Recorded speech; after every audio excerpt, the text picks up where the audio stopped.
एक और विपक्षी गठबंधन अब तक सीट शेयरिंग में उलझा है। वहीं बीजेपी जल्द लोकसभा चुनाव के लिए उम्मीदवारों की पहली सूची जारी कर सकती है। माना जा रहा है कि बीजेपी इस महीने के अंत तक लोकसभा चुनाव के लिए कैंडिडेट्स की पहली सूची जारी कर सकती है। इस लिस्ट में करीब 100 उम्मीदवारों के नाम की घोषणा हो सकती है। इस लिस्ट में ज्यादातर वो सीटें होंगी जिनमें भाजपा 2014 और 2019 लोकसभा चुनाव में हारी थी।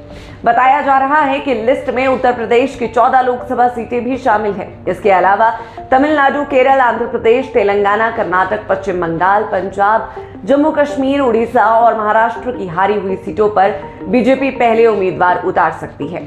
आपको बता दें कि बीजेपी ने देश की करीब 160 सीटें पहले से ही चयनित कर ली है, जिनमें या तो बीजेपी जीत नहीं पाई थी या फिर बहुत कम मार्जिन से चुनाव जीती थी।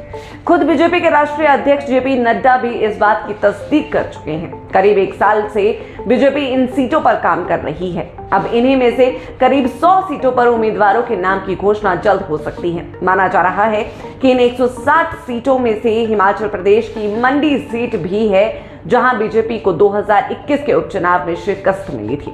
हालांकि सूत्रों के अनुसार पहली लिस्ट में मंडी से कैंडिडेट घोषित होने की उम्मीद कम ही है। लोकसभा चुनाव आगामी अप्रैल-मई के महीने में होने हैं और बीजेपी ने 370 सीटों का लक्ष्य रखा है। ऐसे में बीजेपी अपने प्रतिद्वंदियों से पहले उम्मीदवारों की घोषणा कर सकती है, विशेषकर उन सीटों पर जहां पार्टी का ट्रैक रिकॉर्ड अच्छा नहीं रहा है।